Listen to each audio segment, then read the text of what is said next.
Olá, eu sou Luiz Felipe Rabelo e sou acadêmico do curso de Bacharelado em Educação Física e vim aqui fazer uma videoaula, sobre a avaliação física em grupos especiais, Vamos saber o que são grupos especiais, que é uma avaliação física, etc. Então, essa aula tem como objetivo descrever os procedimentos de avaliação física em grupos especiais e sua importância para bem atender esse grupo populacional. Nessa videoaula, vamos falar um pouco sobre o que são grupos especiais, como eu falei anteriormente, sobre o que é uma avaliação física, a importância do profissional de educação física ter conhecimento sobre esse grupo populacional. Vamos falar um pouco sobre anamnese, parquet, resposta cardiovascular de repouso, perimetria, composição corporal e os testes neuromotores realizados. Estratificação de risco também é muito importante. Todas as informações vamos ter nessa videoaula de hoje.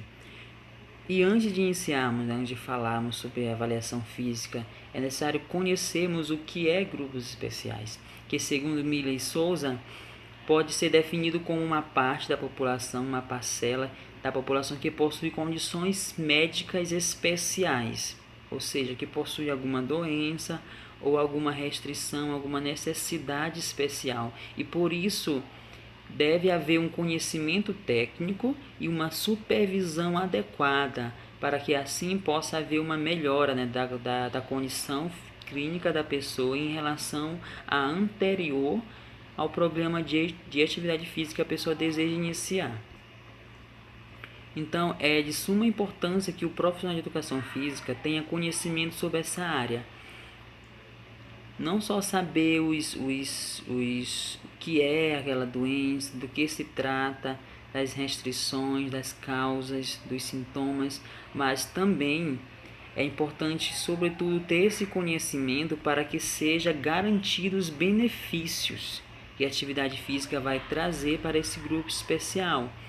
Então, o profissional tem que ter esse conhecimento aprofundado, Porque existem muitas restrições, cuidados específicos que devem ser observados durante a avaliação física e que vai se perpetuar também para o programa de atividade física. Na hora que a pessoa for prescrever o exercício, tem que estar ciente de todas essas restrições, dos cuidados, e tudo isso deve ser observado na avaliação física, E o que é essa avaliação física? A avaliação física são testes realizados que têm o objetivo de dar ao profissional de educação física o conhecimento sobre aquele aluno, das suas necessidades, objetivos, e é de suma importância que o profissional de educação física oriente que as pessoas façam essa avaliação física antes de iniciar um programa de atividade física, Para saber as limitações, objetivos e qual tipo de exercício correto para aquela pessoa de acordo com sua condição clínica e física também, de acordo com seu nível de aptidão física.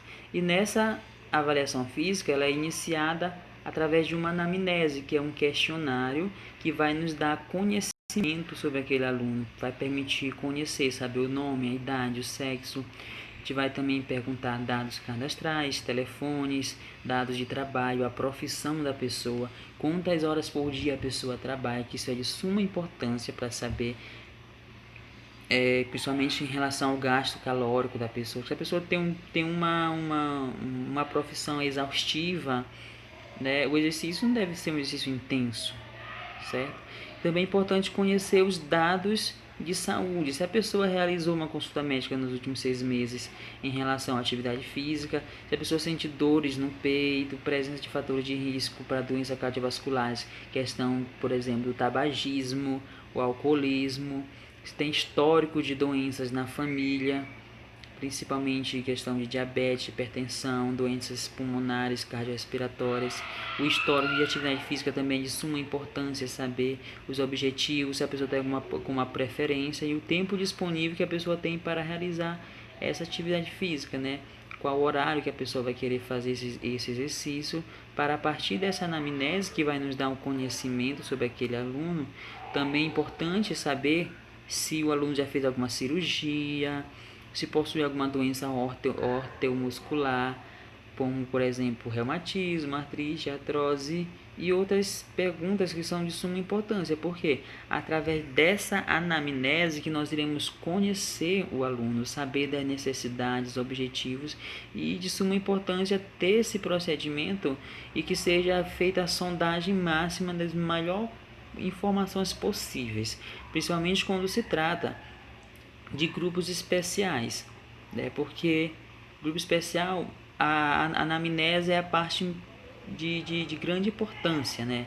Digamos assim, porque é aqui que a gente vai saber do que aquela pessoa precisa, qual a condição da pessoa, e para poder saber qual o exercício correto que deve ser feito para aquela pessoa, né?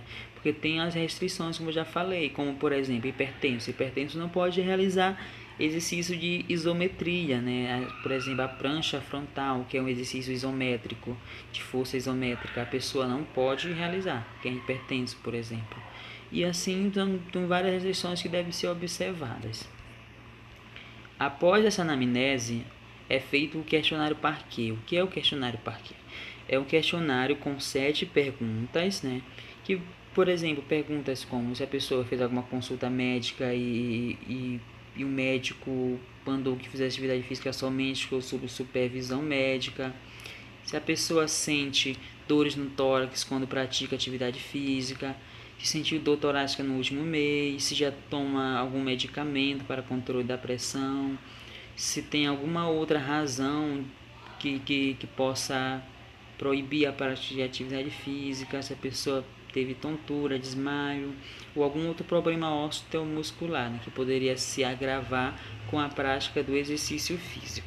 Esse Parquet ele é muito importante porque ele tem o objetivo de identificar possível tendência a doenças coronárias, doenças do coração, certo? E se tiver uma ou duas respostas, ou acima de uma, no caso, acima de uma resposta sim, essa pessoa deve ser encaminhada para uma avaliação médica, ok? Em seguida, é feita os testes, né, a aferição das respostas cardiovasculares de repouso, que é de suma importância também para os grupos especiais, principalmente quando se trata de obesos, idosos, hipertensos, né, que a gente vai ver a aferição da pressão arterial, se está dentro dos parâmetros normais, se está muito alta, porque, tipo, se o hipertenso ele tiver com a pressão muito alta, acima ali em 15/8, 16/8, ele não pode realizar atividade física naquele momento. Então, no dia da avaliação física, é importante saber em que parâmetro, né, encontra-se a pressão arterial daquela pessoa. Em seguida também é feita a aferição da frequência cardíaca, que deve estar entre 60 e 100 batimentos por minuto. A frequência cardíaca máxima também predita de acordo com a idade.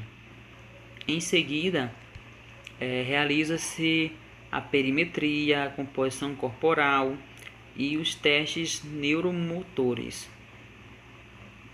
Nesses testes aqui que são realizados, é feito a medida de perímetros corporais com a fita métrica de alguns pontos anatômicos específicos, como por exemplo o pescoço, o ombro, a cintura, o quadril, a coxa, a panturrilha. E também é feito a medida da altura e do peso da pessoa, para a gente saber também em relação ao IMC daquele aluno. Então, em seguida é feita a aferição de dobras cutâneas. Geralmente, né, a gente utiliza o adipômetro, que é um meio barato e mais acessível, mas também pode ser utilizada a bioimpedância. Alguns profissionais utilizam, algumas academias possuem a bioimpedância, que vai dar valores da composição corporal totais, né? Vai dar mais valores do que feito com o adipômetro, porque o adipômetro vai nos dar o que? Massa magra e massa gorda, em porcentagens em quilogramas. Mas a bioimpedância vai dar outros valores, massa óssea, lipídios e muitos outros valores que são importantes ter conhecimento, né? Mas aí vai depender da condição daquele profissional, das condições financeiras do profissional. E é importante ter esse conhecimento, né? Fazer essa aferição da composição corporal e através de dobras cutâneas ou através da bioimpedância, porque é a partir daí que nós iremos saber se a pessoa está em desnutrição, com índice de gordura corporal baixa no tipo para homens, abaixo de 9% já é considerado desnutrição, pode ter alguma falha no seu sistema nervoso, nos órgãos, porque os órgãos, por exemplo, dependem da gordura, né, para funcionar, para ter um bom funcionamento, no caso o coração, porque é a gordura que realiza as reações químicas no corpo humano. E saber também se a pessoa está nas condições normais, tipo de gordura, e também saber se a pessoa está com sobrepeso ou obesidade. Por isso é importante, é imprescindível que tenha esses testes, né, para saber a composição corporal e saber ali quanto a pessoa necessita perder ou ganhar. Também é feito os testes neuromotores, que é o teste de VO2 Max, que tem o teste de Cooper, tem o do banco, né, também banco que é durante 3 segundos a pessoa tem que dar total 3 minutos no caso, perdão. E após o teste, né, que é durante 3 minutos, subir no banco de 41 centímetros, vai feita a aferição da pressão, jogada em uma fórmula que vai dar ali o VO2 max da pessoa. E saber se ela está com nível baixo, se está alto, se está moderado, se está bom. Também é importante fazer testes como agilidade, flexibilidade, principalmente em idosos, é muito importante. Teste de força máxima também. Após todos esses testes, né, como eu já falei, é de suma importância e serve também para, principalmente a anamnese e o parquet, vai nos dar aqui, vai nos ajudar a fazer a estratificação de risco. Estratificação de risco é um método utilizado para identificar o risco da atividade física para aquela pessoa. Que pode ser classificado em baixo risco, risco moderado, risco alto. O baixo risco é quando tem o homem abaixo de 45 anos, a mulher abaixo de 55 e tem um ou apenas um fator de risco para doenças cardiovasculares. E risco moderado é homens acima de 45 anos, mulheres acima de 55 anos e 2 ou mais fatores de risco para atividade física, para desenvolvimento de doenças cardiovasculares, cardiorrespiratórias também. E de alto risco, quando a pessoa já tem uma doença conhecida, uma doença pulmonar, metabólica, né, doenças cardiorrespiratórias também, cardiovascular conhecida. E após essa estratificação de risco, juntando ali com as informações da anamnese, do parquet, que se caso tenha alguma resposta assim, deve ser feito o encaminhamento para uma avaliação médica, para poder a pessoa ser liberada para a prática de atividade física, ok? Essas aqui são as minhas referências: Colégio Americano de Medicina do Esporte, Silva 2010 e Milley Souza 2017. Muito obrigado pela atenção de todos e até a próxima.